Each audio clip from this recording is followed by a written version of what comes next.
অফারটি শুধুমাত্র ভারত এবং বাংলাদেশের দর্শকদের জন্য প্রযোজ্য।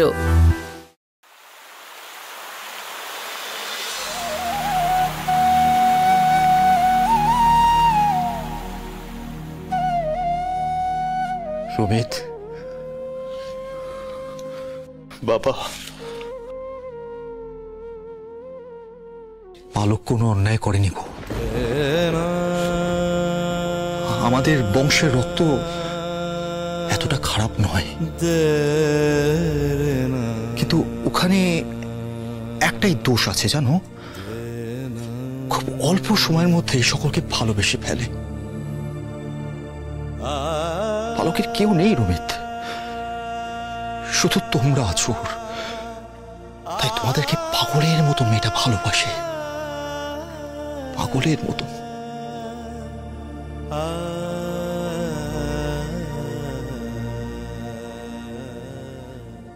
যদি পারো কেসটা তুলে নাও, তুলে নাও কেসটা, নালে মেয়েটা লজ্জায় কারোর সামনে মুখ দেখাতে পারে।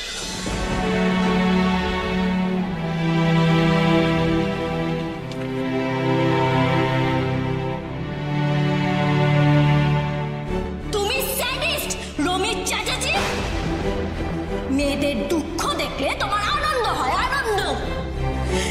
এই জন্য তুমি কোনোদিনও কারোর ভালোবাসা পাবে না, কোনো মেয়ের ভালোবাসা পাবে না। প্রত্যেকটা মেয়ে তোমাকে ঘেন্না করবে, ঘেন্না।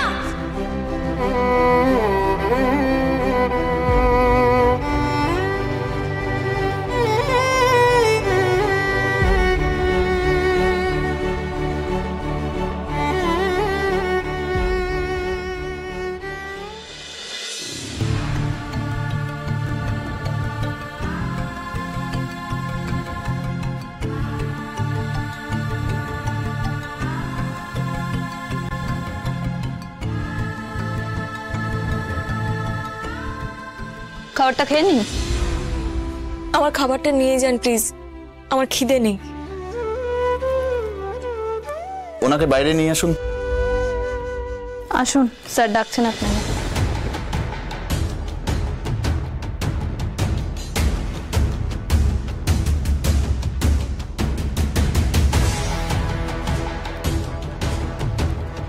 বসুন।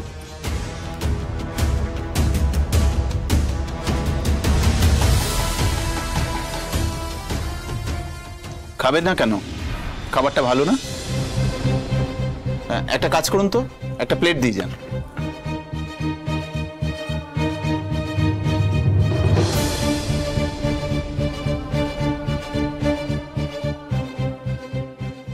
দেখুন, এখানে এর থেকে ভালো খাবার আশা করবেন না, তাও তো এখন কোয়ালিটি কিছুটা ইমপ্রুভ হয়েছে। নিন। আমি খাবো না স্যার। পুলিশের ওপর রাগ করে কোনো লাভ নেই। পুলিশ কারোর বন্ধুও নয়, শত্রুও নয়, শুধু নিয়মের দাস। আমরা জানি কে দোষী আর কে নির্দোষ, তাই তার জন্য ট্রিটমেন্টটাও আলাদা হয়। নিন, এটা আমার বাড়ির খাবার।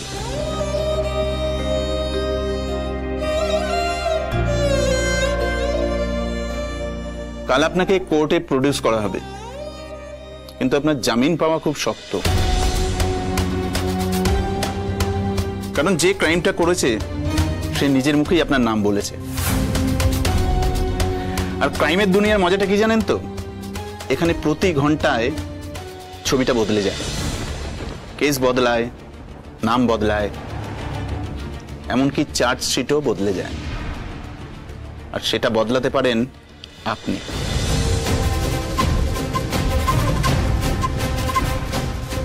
আপনার জামিন পাওয়া এখন আপনার আর আমার হাতে। আমি যেটা বলবো সেটা আপনাকে করতে হবে, সাহস করে এগিয়ে আসতে হবে আপনাকে।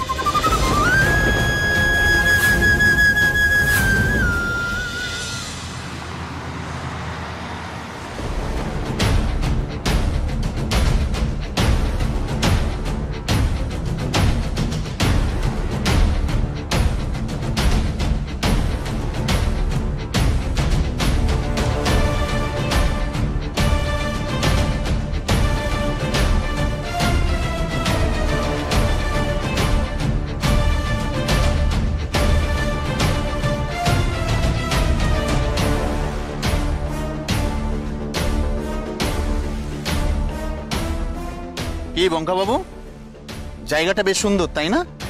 শুনশান, ফাঁকা ফাঁকা, শেয়াল কুকুর ছাড়া এখানে কেউ আসে না। আপনি তো আমাকে বলেছিলেন কোর্টে নিয়ে যাবেন, এখানে কেন নিয়ে এলেন স্যার? তোর দিদির সঙ্গে দেখা করাতে। দিদি? কোন দিদি? পালক দি, ওর কথাতেই তো তুই ব্রেকের তারটা কেটেছিলি তাই না? আজ তোর দিদিকেও কোর্টে চালান করব, তারপর দুই ভাই বোন হাত ধরাধরি করে জেলে যাবি। এই জন্যই তোকে এখানে নিয়ে এলাম। তোর দিদি তোর সঙ্গে কথা বলতে চায়।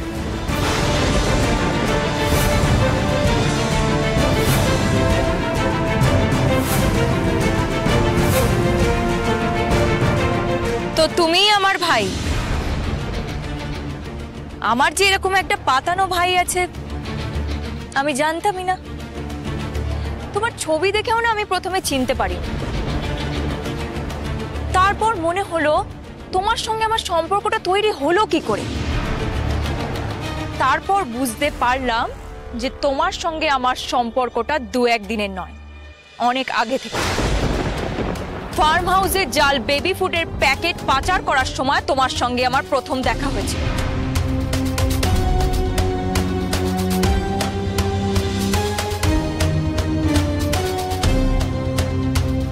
কি হলো?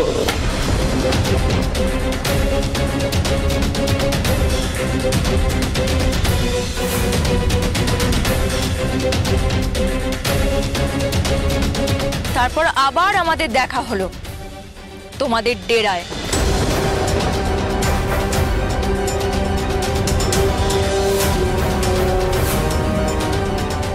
সম্পর্কটা অনেক পুরনো তাই না ভাই? আচ্ছা এবার বলো তো, আমাদের গাড়ির ব্রেকের তার কেটে কাকে ফোন করছিলে সেদিন?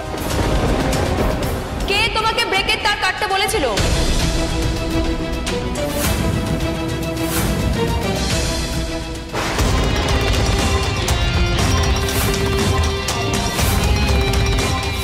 হয় মুখ খুলবে, না হয় তোমার মুখটা আমি পুরোপুরি বন্ধ করে দেবো, যাতে কোর্টে দাঁড়িয়ে তুমি আমার নামটা না বলতে পারো। বলে দে, বলে দে, এখানে তোকে মেরে ফেলে রাখলেও কেউ খোঁজ করতে আসবে না, উল্টে শেয়াল কুকুরের পেটে যাবে। আর আমিও চার্জশিট দেবো যে তোকে কোর্টে নিয়ে যাওয়ার সময় তুই পালিয়েছিস। বল সঞ্জয় বাবা। জয় শ্রীহরি।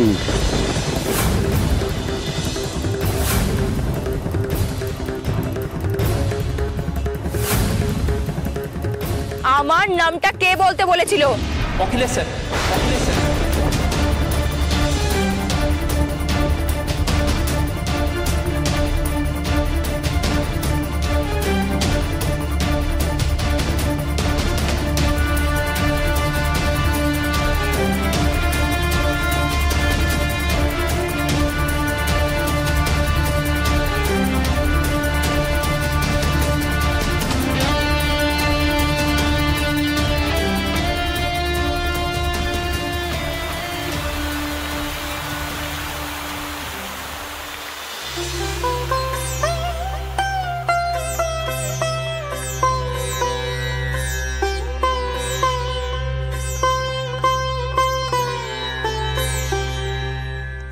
মা, আমি কোনোদিনও তোমার পুজো করিনি, নিজের জন্য কিচ্ছু চাইনি। আমি আজ তোমার পুজো করছি শুধুমাত্র পালকের জন্য। মা, মা তুমি পালকের জামিন করিয়ে দাও প্লিজ, ও যেন বাড়িতে ফিরে আসে। আমার পুজোতে যদি ভুল হয়ে থাকে তাহলে তুমি আমাকে শাস্তি দিও, কিন্তু পালককে তুমি শাস্তি দিও না।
বাহ মোম, তুই তো খুব সুন্দর পুজো করিস।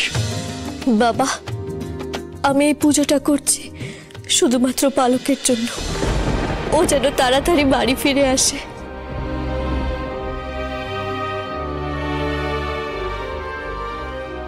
কোনো লাভ নেই মোম, তুমি এত মন দিয়ে পুজো করছো কিন্তু তোমার এই পুজোটা তো কোনো কাজে লাগবে না। পালক ফিরবে না মোম, পালকের জামিন হবে না।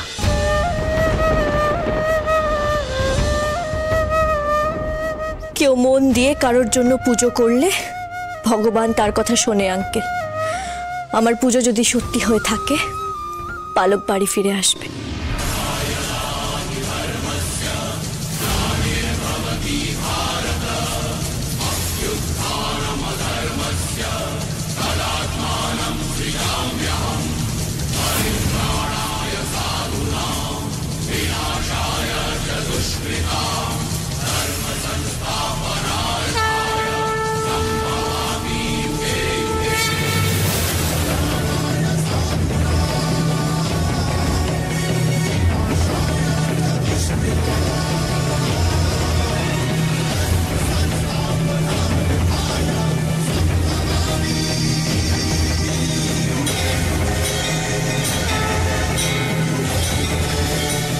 পালক এলেও এ বাড়িতে থাকতে পারবে না মোম। একটা খুনে মেয়ে ও। আমার বড় খোকাকেও খুন করতে চেয়েছিল।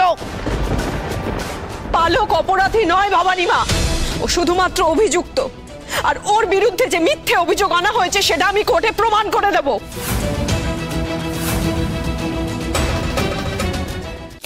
আগে প্রমাণটা করো পূর্ণা, তারপর না হয় এগুলো বলো। এই যে এতগুলো মানুষের হায় আছে ওর ওপর, সেগুলো তো মিথ্যে হতে পারে না, তাই না? একজনের ভালোবাসাও পালকের ওপরে আছে আন্টি, সেটাও মিথ্যে হতে পারে না।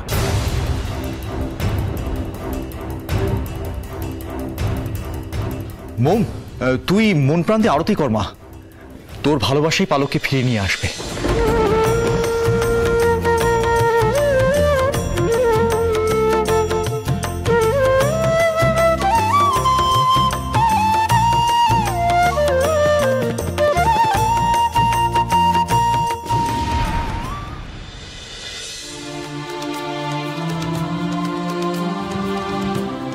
পালক, পালক,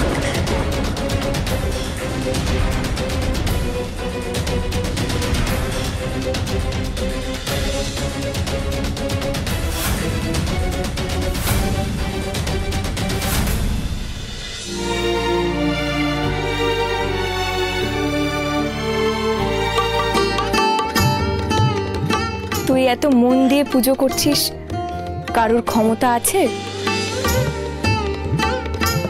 আমাকে আটকে রাখার?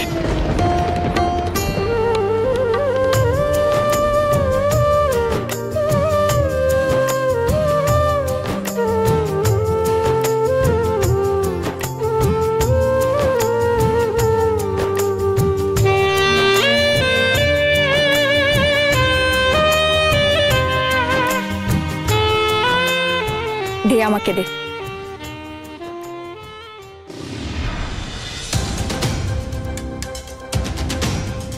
পুলিশ আমার এগেইনস্টে কোনো চার্জশিট দেয়নি, তাই আমাকে আর কোর্ট অবধি যেতে হলো না। এখন পুলিশ নতুন করে চার্জশিট তৈরি করছে, সেখানে দুটো নতুন নাম বসবে। এক, যে ব্রেকের তারটা কাটতে বলেছিল, আর দুই, যে বঙ্কাকে আমার নামটা পুলিশের কাছে বলতে বলেছিল।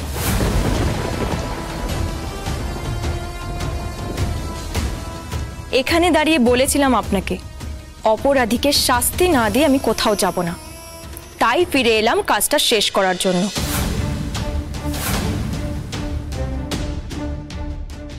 রোজ কত কি ঘটে, যাহা তাহা, এমন কেন সত্যি হয় না? আহা, তুমি খুব দিবা স্বপ্ন দেখতে ভালোবাসো, তাই না পালক? শুধু দেখি না, সত্যিও করে তুলি। একটু অপেক্ষা করুন, মা জগদ্ধাত্রীর আশীর্বাদে আমার এই স্বপ্নটাও আমি সত্যি করে তুলব।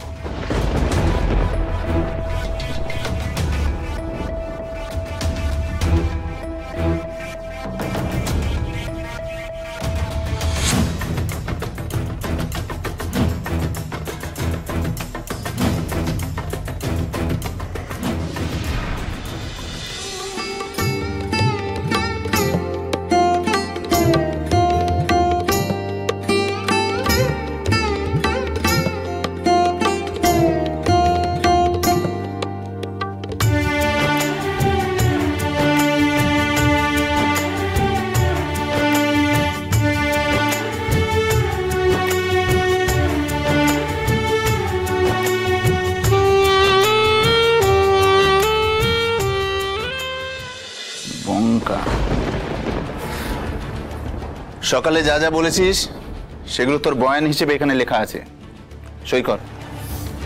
না স্যার, ওরা জানতে পারলে আমাকে মেরে ফেলবে স্যার। একটা নির্দোষ মেয়েকে ফাঁসাবি, তাকে জেল খাটাবি, এসব শুনে না আমারই তোকে মেরে দিতে ইচ্ছা করছে। সই কর। আমাকে ছেড়ে দিন স্যার।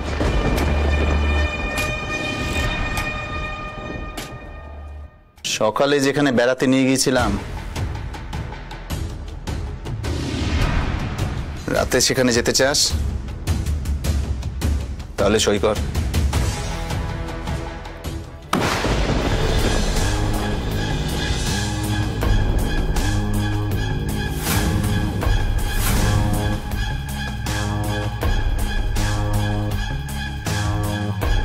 এটা কি? অভিযুক্তের বয়ান। আপনার ছেলের গাড়ির ব্রেকের তার ওকে কে কাটতে বলেছিল এবং পুলিশের কাছে আপনার ছোট বৌমার নামটা কে বলতে বলেছিল, এই সব কিছুই ও বলে দিয়েছে। তুই বলেছিস?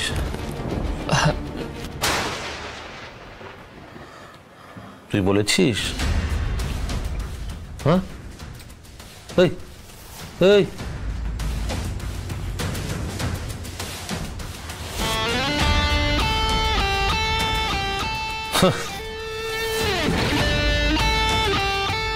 শোন অফিসে, আপনি শুনুন, কিচ্ছু বলেন।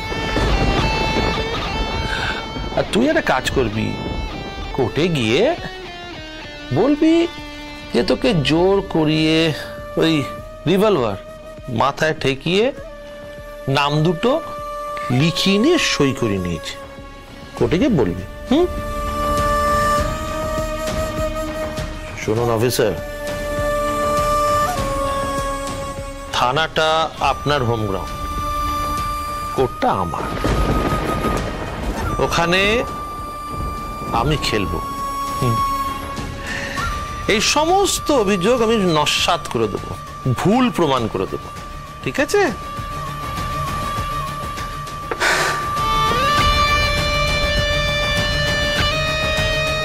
একজন দাগী ক্রিমিনালকে ছাড়ানোর জন্য আপনার মতন একটা মানুষ থানায় ছুটে এসছে। তার মানে এই বয়ানে যা কিছু লেখা আছে তার প্রত্যেকটা কথাই সত্যি।